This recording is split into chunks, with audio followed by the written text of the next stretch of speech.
The head of U.S. Central Command, which oversees U.S. military operations in the Middle East, met with troops stationed on the USS Abraham Lincoln. It comes after families raised concerns that some service members were dealing with mental health struggles. Washington correspondent Hannah Brandt has the latest.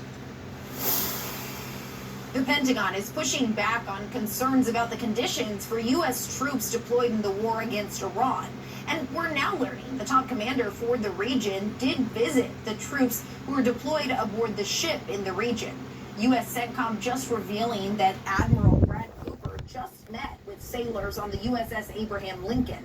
The Lincoln has been deployed in the Middle East since January, setting a record for uninterrupted time at sea. And there are reports that the extended deployment has been causing mental health strain and supply shortages that have been badly impacting the troops on board.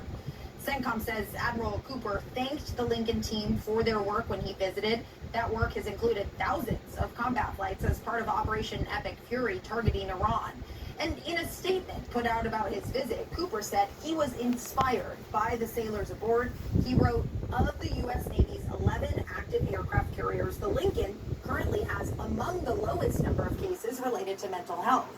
Cooper adding, quote, that doesn't mean that all is perfect. He called service at sea uniquely challenging and tough, but went on to say that the Lincoln's leadership are making mental health a priority. Though some lawmakers are still voicing concerns about this deployment and say it just adds to their criticisms of the larger conflict.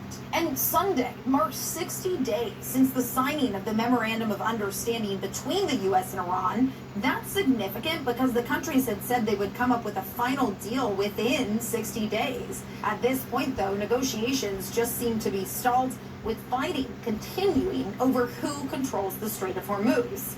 And the conflict is causing issues with regional allies. Over the weekend, Iran claimed on state TV that Qatar is holding 3 Iranian pilots hostage.